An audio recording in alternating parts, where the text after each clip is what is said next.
Hey everybody, welcome back to RPG Rookies. Welcome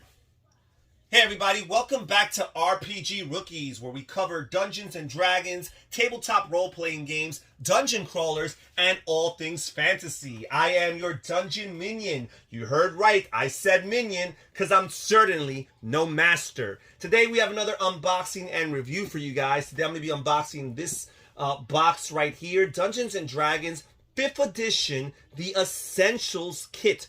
Now, this is not to be confused with the starter set, which I unboxed and reviewed for you guys a few weeks ago. As a matter of fact, sometime soon, I plan on doing a comparison video between these two boxes. But today, I'm just simply going to be featuring the Essentials Kit.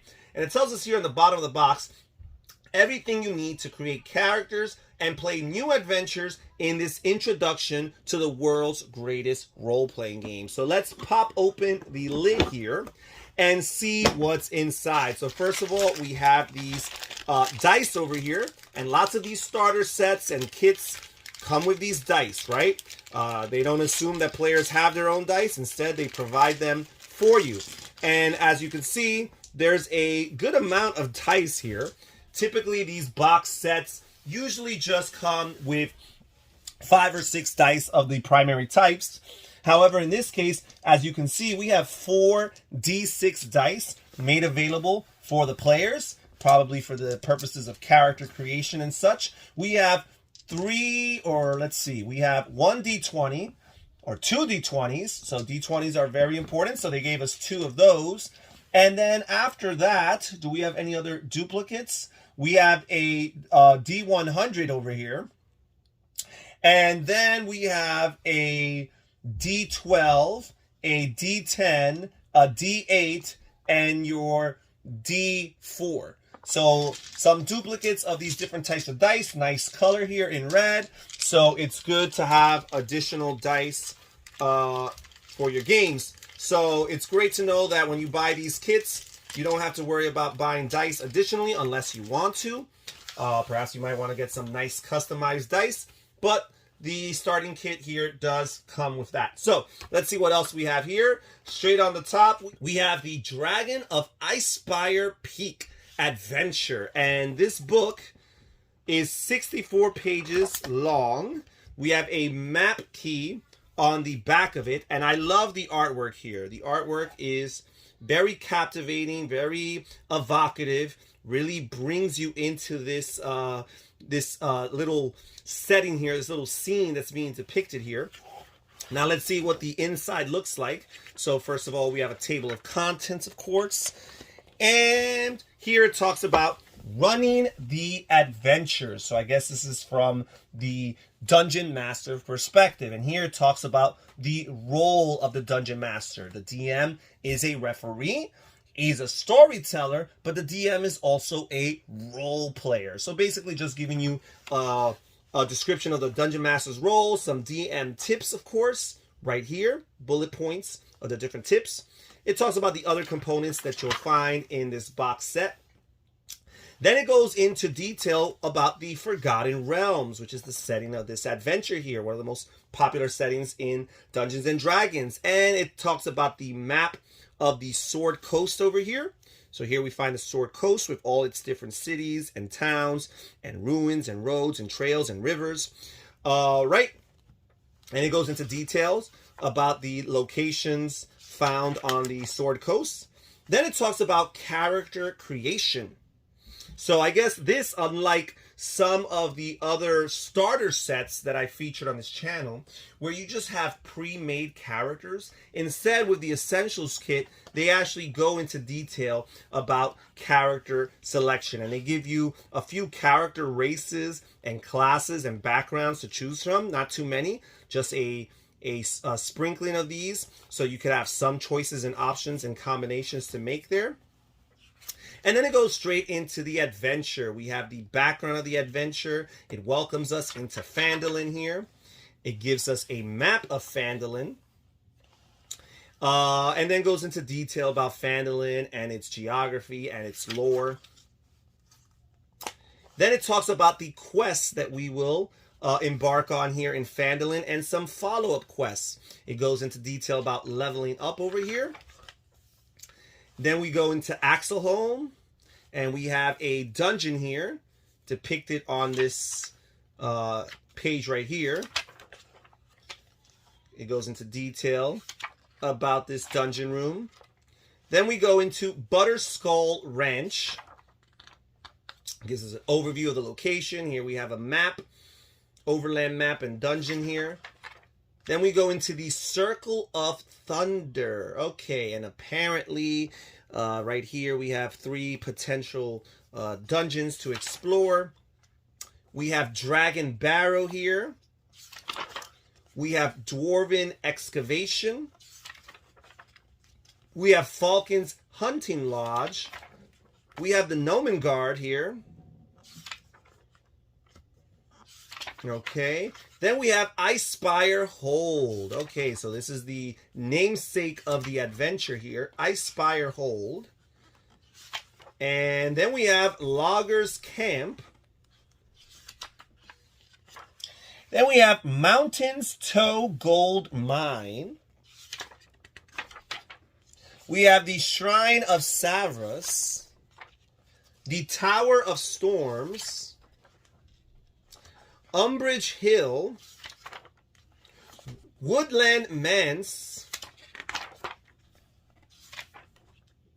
And then it goes into detail about ending the adventure and where next. Now, the rest of the book, it seems like, will be dedicated to creatures.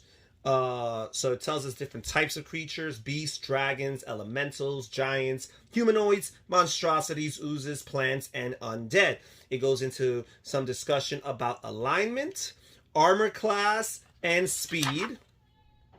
Talks about abilities and scores. It goes into a discussion, a little bit of talk about languages, which you won't find in lots of these starter sets, traits and such.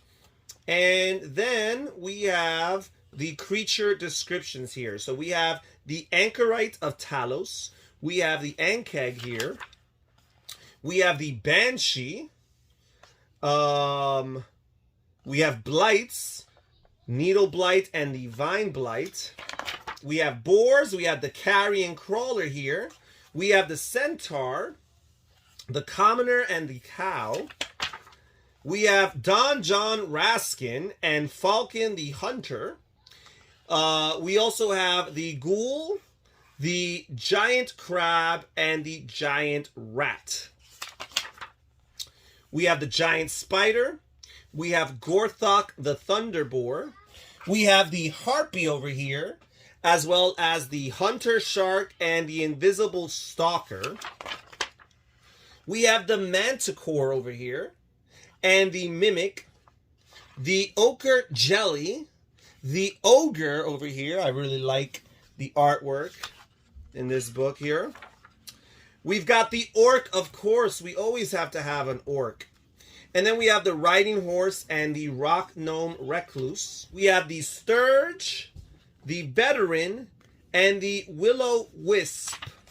And then finally here we have the Were-Rat and the Young White Dragon. So we have a decent amount of creatures, monsters, and bad guys to deal with. We have this box over here, which I'm wondering if it's perhaps to contain some type of cards here. This Essentials Kit box over here. And let's see what else we have. Oh, okay, we have some initiative cards here. I guess this is the way initiative will be determined. We'll be using these cards perhaps. And then here we have some other condition cards. So poison, prone, restrained, stunned, unconscious, charm of the storm. Here we have some player aids for combat step by step. So I guess these are just reminders of what the conditions actually mean. We have invisible, paralyzed, petrified, grappled, frightened, incapacitated, deafened, charmed, and blinded.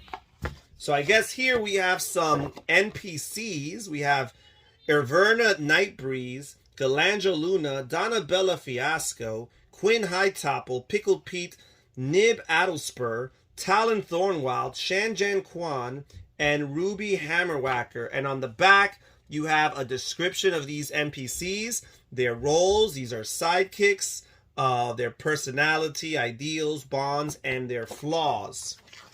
We have some magic items here. The potion of water breathing, the wand of pyrotechnics, the wand of secrets.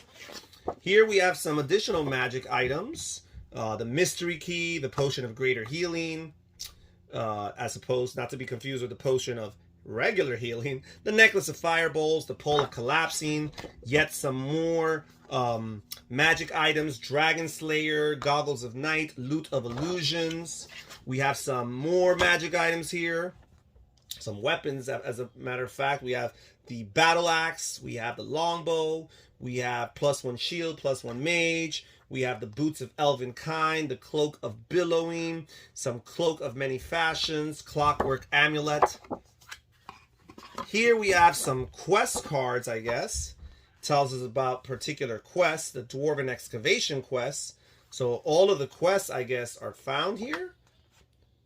We have Umbridge Hill quest, Logger's Camp quest, Dragon Barrow quest. So I see a lot of them here on these cards here. Then we've got the actual rule book. So we started with the adventure book here. Now here we have the rule book. And the rule book here is 64 pages long. We have an appendix of the conditions here in the back.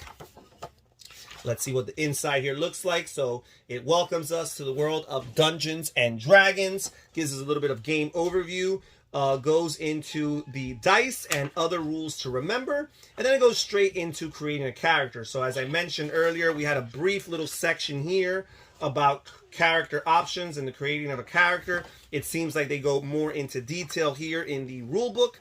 It tells you to choose a race, a class, and determine your ability scores. It also helps you work on the description of your character. So this is definitely a next step product, as opposed to the starter set where you already get pre-made characters that you get to choose among. Here you will go through the process of character creation, and they'll walk you through it. And then there's some detail here about the races.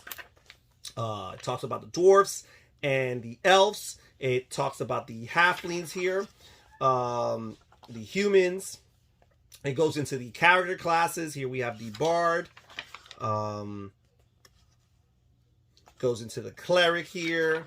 Here it talks about the divine domain over here. Here we have the fighter. Talks about the fighter. Then we have the rogue class here. Then we go into the wizard class here. Talks about the arcane traditions. Then we go into the different backgrounds, and we have the acolyte and the criminal. We have the entertainer here. We have the sage. We have the soldier. And then it goes into chapter 2, which is actually playing the game. We talk about ability checks, saving throws, constitution, intelligence, dexterity, strength, wisdom, and charisma checks. It talks about the environment and social interaction. We talk about combat, in particular movement and position, the different actions you can take in combat. Then the next chapter here talks about equipment, and equipment is very, very important. We talk about armors and shields and different weapons that we can acquire and utilize, wield, and hold throughout the game. Then we run into the magic items that we could come across in the world of Dungeons and Dragons, such as the cloak of billowing, the cloak of many fashions, the hat of wizardry, the necklace of fireballs, the staff of bird calls, the wand of pyrotechnics, the wand of secrets. Then we go into detail as far as spells are concerned. All right. And lots of spells here included in this section of the rulebook. A good amount of spells. Decent amount. And then finally, they go into details with the sidekicks that we had showed off earlier. The different types. We have experts, spellcasters, and warriors. And it talks about the proficiencies and the sidekick levels. Okay. And that's it as far as the rule book is concerned. Then here we also have a nice, it looks like a DM screen here. Really good with lots of graphs and descriptions here on the inside. We have a good amount of explanations and reminders of the different rules here. And let's see the artwork on this. I like this. This is nice. You kind of have the band of heroes making their way along the path, and it seems like they run into some orcs and a dragon here along the way. So really, really cool, really neat. I like that. So that's the DM screen. You can never have too many of those, right? And then, of course, after going into such detail about character creation, they're going to feature some blank character sheets. So here we have some character sheets for D&D. And let's see how many of these we have. We have one sheet here and 2 sheets there and 3 sheets here and 4 sheets there and 5 and 6 as the rule. The cover, the box cover indicates this is for 2 to 6 players. So obviously they included up to 6 of these character sheets. Really, really cool. You could always photocopy these if you want to make a few more and save a penny or two. So there's that. And then we have an advertisement here for the player's handbook, the starter set, the essential kit, and all the starting core books, including some additional materials to expand your world. And then finally here we have a map. We have a map of the Sword Coast right here, which was found in the rule book, but here you have a larger, more amplified version of that map for all the players to look through and refer to. We have this key here that indicates that 1 hex equals 5 miles. And then on the reverse side here, we have the town of Phandalin here.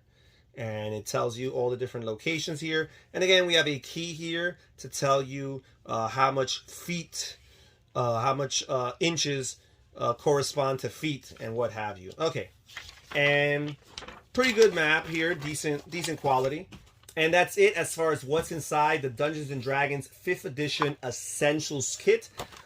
This is definitely comes with a lot of stuff, lots of material in each of these books, lots of additional things to help the players with their experience. Obviously, as you can see, there are no miniatures included in here, but if miniatures is something that is important for you, then that's something that you can find other ways of acquiring. And that's pretty much it as far as this unboxing is concerned. Thank you so much for joining us here at RPG Rookies. I hope perhaps later on this week to upload a comparison video for the Essentials Kit and the starter set, tell you some of the differences, pros and cons, and which box is for which particular person and or group. Thank you so much for joining us here, guys. Comment down below, tell me what you think about this video, and you guys take care. See you next time. Bye-bye.